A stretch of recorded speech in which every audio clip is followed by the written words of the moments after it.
तो स्वागत है आप सभी लोगों का एक बार फिर अब आपकी बारी में, जहां आप सुनते हैं डर से भरी सच्ची डरावनी कहानियां। तो आज की इस कहानी के सभी पात्रों और जगह के नाम बदले हुए हैं और इस कहानी का मकसद किसी भी तरह के अंधविश्वास को बढ़ावा देना नहीं है। इसका किसी भी जीवित या मृत व्यक्ति से कोई संबंध नहीं है। यह हॉरर स्टोरीज एक गांव दीवानपुर की है। तो चलिए सुनाता हूं आप लोगों को आज की यह कहानी।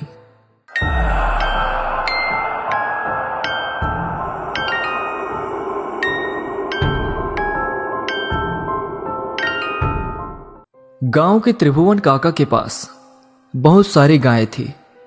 वो उनका दूध बाजार में बेचते और उसी से उनकी रोजी रोटी चलती थी। वो रोज सुबह दूध निकालने के बाद गायों को लेकर इस गांव से उस गांव, कभी नदी किनारे, कभी ताल तो कभी जंगल में घूमा करते और दिन ढलते ही गांव की ओर निकल पड़ते। दिन भर वे गांव से बाहर ही रहते, इसलिए भूख मिटाने के लिए वे सत्तू, कभी कुरमुरा तो कभी रोटी और उसके साथ ही दूध, दही, लस्सी या मट्ठा भी ले जाते और किसी पेड़ की छाया में खा पीकर मस्त रहते।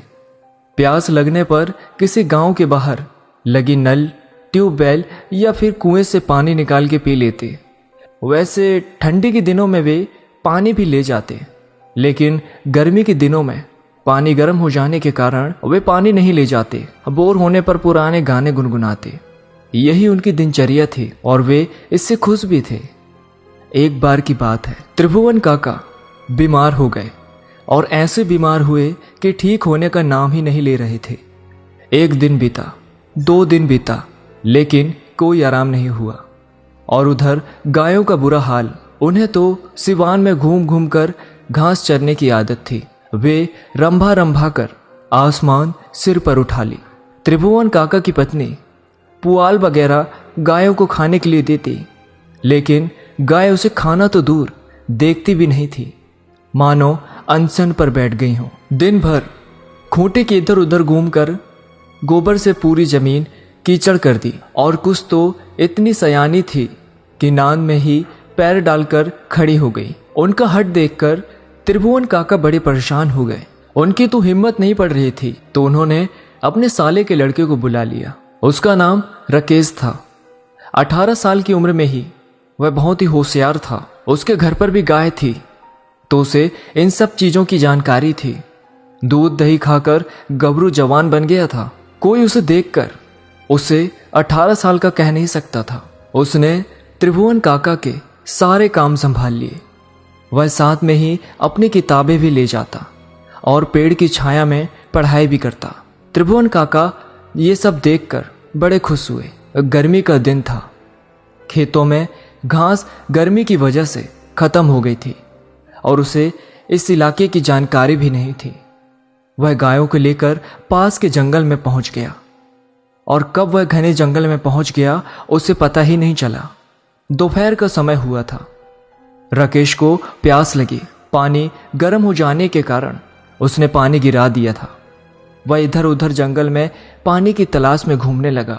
अचानक उसे कुआं दिखाई दिया। उसकी जान में जान आई।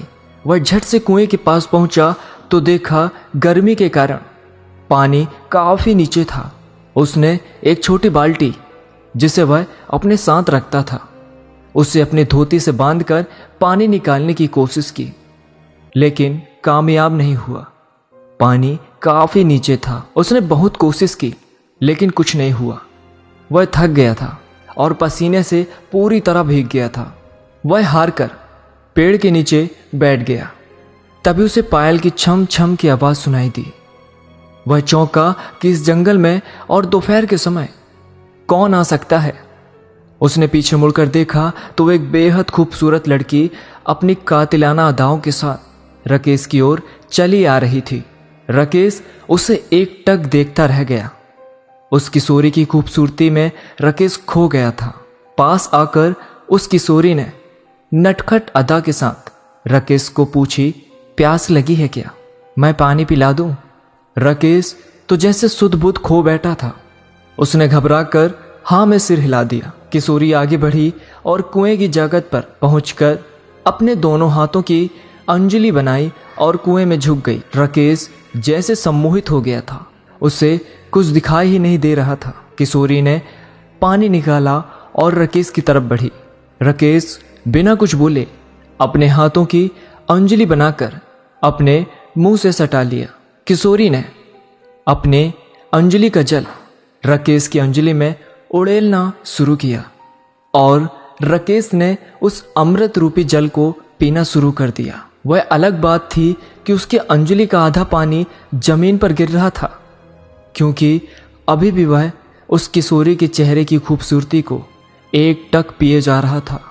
न तो किशोरी के हाथ से जल खत्म हो रहा था और ना ही राकेश की प्यास बुझ रही थी।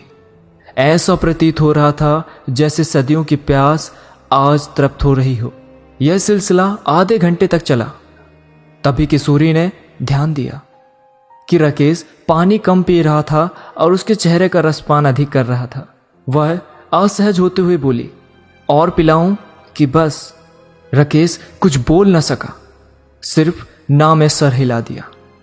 उसके बाद उस किशोरी ने प्यार भरी आवाज में कहा, अच्छा मैं चलती हूं। राकेश अब भी कुछ नहीं बोला, सिर्फ हाँ में सर हिला दिया। वह किशोरी बल खाती हुई जंगल में गायब हो गई। राकेश कुछ देर कुएं की आड़ पर बैठा रहा और फिर अचानक वह उठा और गायों की ओर चल दिया। लेकिन अब उसकी चाल बदल गई थी। उसके मन में प्यार के अंकुर फूटने लगे थे। गायों को लेकर राकेश घर पहुंचा। आज वह बहुत ही खुश था। उसके मन में प्यार की तरंगें हिलोरे मार रही थी। वह रह रहकर कोई प्यार भरा गीत गाने लगता था। उसकी भूख प्यास सब गायब हो गई थी। वह खोया खोया सा रहने लगा। उसे हर समय वही क्षण दिखाई दे रहा था। उस खूबसूरत चेहरे को वह भूल नहीं पा रहा था। उसने रात को खाना भी नहीं खाया और सोने चला गया। लेकिन नींद कहाँ आ रही थी। वह करवटें बदलता और प्यार के तराने छेड़ता। उसे कुछ समझ नहीं आ रहा था। उसे क्या हो गया है? क्यों उसकी भूख, उसका चैन, उसकी नींद उड़ गई है? अचानक उसका दिमाग ठनका और वह डर के मारे कांपने लगा। उसका बदन पसीने से लथपथ हो गया था। वह जोर से चीखा और जब तक त्रिभुवन काका और उनकी पत्नी आती वह बेहोश हो चुका था।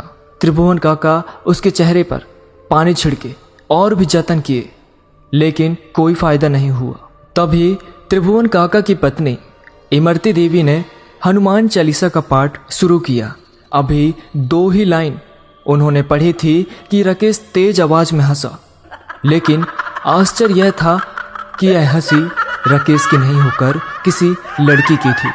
अब तो त्रिभुवन काका और इमरती देवी के प्राण सूख गए। वे वहां से तेजी से निकले और पास के ही राम खिलावन ओझा के पास पहुंचे और सारा माजरा कह सुनाया। इस पर ओझा ने कहा कि जंगल में कोई बात हुई होगी, चलो घर चलकर देखते हैं।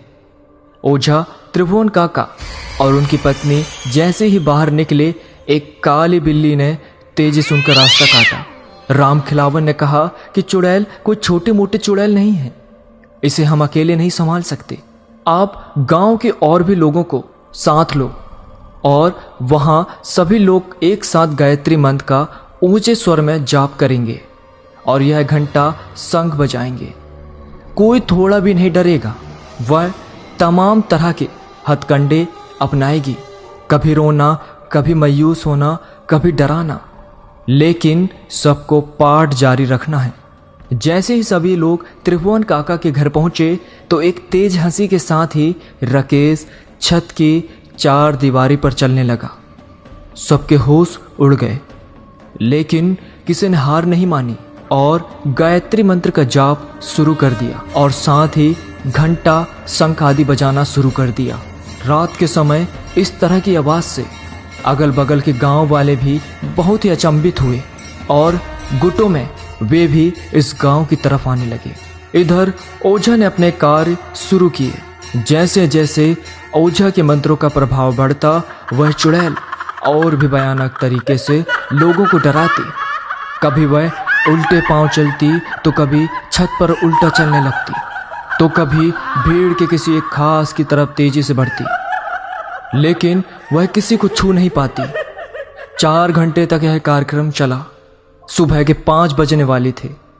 तभी ओझा की नजर वहां गिरे गुलाब के फूल पर पड़ी। उस पर खून लगा हुआ था।